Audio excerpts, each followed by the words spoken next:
dira que la République perd là un homme d'État accompli, qui a gravi toutes les marches de la gestion de l'État. Pour avoir été non seulement enseignant à l'école normale supérieure, mais directeur général de l'enseignement, ministre de l'Éducation, Premier ministre, ministre des Finances, haut fonctionnaire à l'UNESCO, ambassadeur du Congo à Paris. On peut dire oui, c'est une grande perte pour le Congo. Une grande perte non pas seulement par les fonctions qu'il a assumées, mais par les idées qu'il a incarnées et qu'il a défendues. C'est un grand intellectuel à l'humanisme éprouvé. On ne va quand même pas oublier qu'il a été l'un des grands éclaireurs de la vie politique de notre pays. Il n'y a qu'à voir l'engagement qui a été le sien aux côtés de bien d'autres, aux cadres. Je citerai en passant Jean-Pierre Tchister-Tchikaya, Pascal Lissouba, lorsqu'à l'époque, ils ont adressé une lettre ouverte au président de la République, Massamba Deda. Donc, on voit déjà comment l'engagement de l'intellectuel s'était affirmé depuis là, pour avoir inauguré la culture des lettres ouvertes au président de la République dans notre pays. Oui, le Congo perd un grand homme de culture au travers de sa plume que je qualifie d'indélébile parce que les œuvres d'Henri Lopez resteront gravées dans la mémoire des Congolais. Ils se souviendront toujours du pleurer rire d'Henri Lopez qui a été retenu dans les programmes d'enseignement. Ils ne manqueront pas de se rappeler de Tribalique.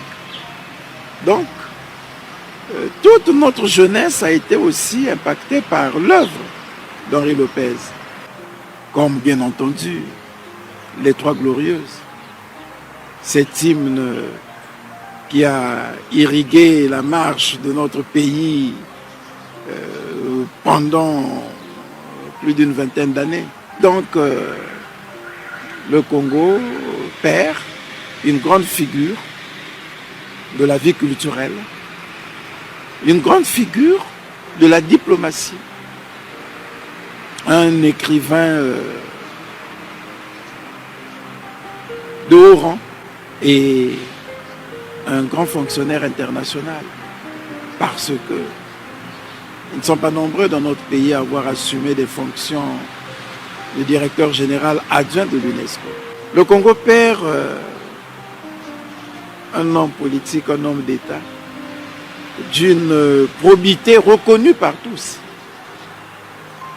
Je pense qu'il est l'un des rares hommes politiques, rares hommes d'État, à ne pas traîner des casseroles, comme on le dit souvent, puisque parfois vous avez des casseroles qu'on vous impute. À titre personnel, bon, j'ai toujours l'impression d'emprunter des voies balisées par Henri Lopez. J'ai été ministre de l'enseignement primaire, secondaire et de l'alphabétisation. Henri Lopez m'a précédé sur ce chemin de ministre en charge des enseignements. J'ai le bonheur, grâce à la volonté du président Denis Sassou Nguesso, d'assumer les fonctions de Premier ministre. Henri Lopez m'a précédé dans cette fonction de Premier ministre. Je suis par bonheur devenu depuis quelques mois membre de l'Académie des sciences d'outre-mer. Henri Lopez m'a devancé au sein de cette académie. Et quand on a comme ça quelqu'un qui se présente à vous comme un dévancier, vous ne pouvez que vous intéresser à son œuvre, à son action. Il reste donc un ouvrage d'enseignement. Vous voyez, Henri Lopez, en tant que personne, en tant que haut cadre, haut dirigeant, en tant qu'homme d'État, en tant qu'homme politique, est le condensé d'un enseignement que je me dois d'apprendre. Il est donc lui-même un ouvrage pour moi. Et j'essaie de lire ses œuvres pour comprendre comment il a pu marcher, Quand il avait publié son ouvrage « Il est déjà demain »,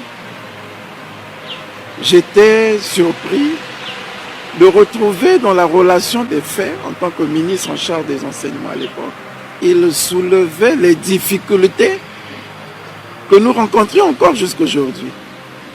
Des difficultés sur les classes pléthoriques, des difficultés sur les tables-bancs, des difficultés sur la méthode d'enseignement. Et ces problèmes sont actuels, je suis venu les trouver. Et j'ai vu parfois de quelle manière il les a abordés à l'époque. Voilà, donc, comme j'étais en train de le dire, il est pour moi tout un enseignement. J'ai eu les privilèges de procéder au lancement de la promotion à l'international du FESPAM dans les jardins de l'UNESCO, en sa présence, comme si c'était le moment des ultimes adieux.